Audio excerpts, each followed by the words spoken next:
बिस्मिल्लाहिर्रहमानिर्रहीम। अस्सलामुअलैकुम dear viewers, क्या हाल अहवाल है। आज माशाल्लाह 20वें रोज़े का आगाज़ हो चुका है। दूसरा अशरा भी रमज़ानुल मुबारक का ख़त्म हो रहा है आज शाम को। अल्हम्दुलिल्लाह रोज़े बहुत अच्छे गुज़र रहे हैं। तो आप फजर की नमाज़ के बाद आपने जो वज़ीफ़ा पढ़ना है वो है पंजम कलमा अस्तग़फ़ार, जो कि आपने 70 बार पढ़ना है। और स्क्रीन पर भी आपको पंजम कलमा अस्तग़फ़ार ज़रूर नज़र आ रहा होगा।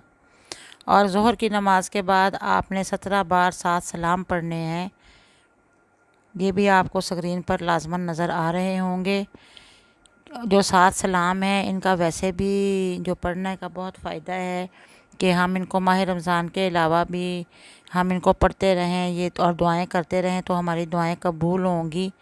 क्योंकि इनके अंदर अल्लाह ताला ने जो भूत प्रेत से लोग डरते हैं उसको डर के खौफ का इलाज भी रखा है।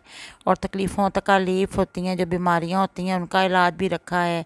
और उम्र लंबी होती है पर जो इंसान इनको पढ़ता रहे 7 सलाम को। अगर अकेलेपन से कोई डरता हो या अकेलेपन का खौफ सवार हो तो वो भी इसको पढ़े, 7 सलाम पढ़ के अपने ऊपर दम करे तो उसको भी इससे फ़ायदा होगा।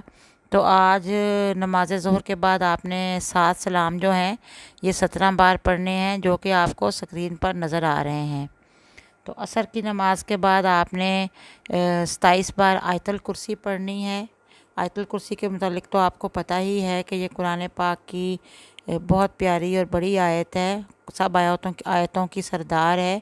ये भी आपको स्क्रीन पर नज़र आ रही होगी। अब मगरिब की नमाज़ का टाइम हो गया है। रोज़ा भी इफ्तार कर लें, अल्लाह ताला का शुक्र अदा करें। और रोज़ अपना मगरिब की नमाज़ पढ़ने के बाद आप 33 बार दुरूद इब्राहीम पढ़ें। और उसके बाद कुछ देर रेस्ट करके फिर नमाज इशा पढ़िए।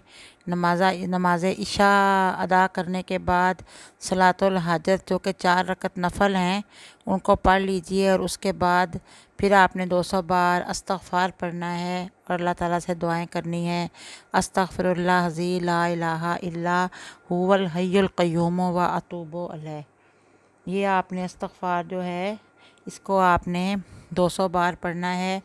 और साथ आपको मैंने ये भी कहना था कि आप जिन जिन लोगों के ज़िम्मा ज़कात है वो ज़कात को ज़रूर अदा कर दें, क्योंकि ज़कात इबादत और इस्लाम के अरकान में से है। जिस तरह नमाज बदनी इबादत है, इसी तरह ज़कात जो है वो माली इबादत है। ज़कात के मानी हैं पाकीज़गी के, क्योंकि इसकी अदायगी से माल पाकीज़ा हो जाता है। इस्लामी शरीयत में ज़कात माल के इस हिस्से को कहते हैं जो अल्लाह के हुक्म के मुताबिक गरीबों में तकसीम किया जाए।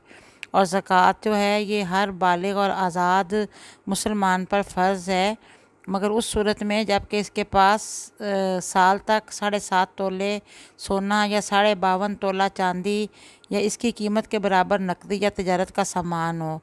और ये यूं ही साल पूरा हो जाए, इस पे 2.5% ज़कात अदा करना हर मुसलमान का फ़र्ज़ है। इस तरह से जो है वो घर के इस्तेमाल की जो चीज़ें हैं उन पे ज़कात हरगिज़ फ़र्ज़ नहीं है। सोने चांदी पे और जो रकम जमा करके लोग रखते हैं उस पे ज़कात फ़र्ज़ है। आप ज़कात ज़रूर अदा करें। एक तो ज़कात अल्लाह ताला ने हमें फ़र्ज़ हम पे की है।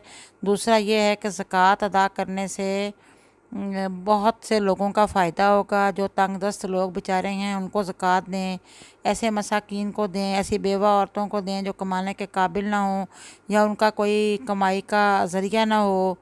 और ऐसे कुछ लोग जो वतन से दूर हों, अपने मुल्क से और किसी हादसे का शिकार होकर ना अपने मुल्क जा सकते हों और ना वहाँ बेचारे मजबूर बेबस हों। और ऐसे भी कई लोग हैं जिनके ज़िम्मे जिनके कर्ज़े बेचारों ने लिए हुए होते हैं, वो अदा करने की ताकत नहीं रखते, तो आप उनको ज़कात दीजिए।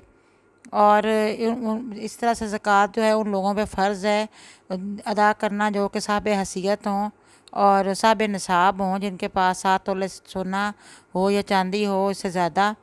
तो आपने ज़कात ज़रूर देनी है। ज़कात देने से बहुत ज़्यादा फ़ायदा हो जाएगा, क्योंकि बहुत से लोग अपनी ईद की खुशियाँ ख़रीद सकते हैं नम ज़कात के पैसों से। ज़कात के पैसे उनको मिलेंगे तो बेचारे वो भी अपने लिए कोई जो भी चाहेंगे अपने घर की ज़रूरियात पूरी कर लेंगे, तो आपको कितना सवाब भी होगा और आपका फ़र्ज़ भी पूरा हो जाएगा।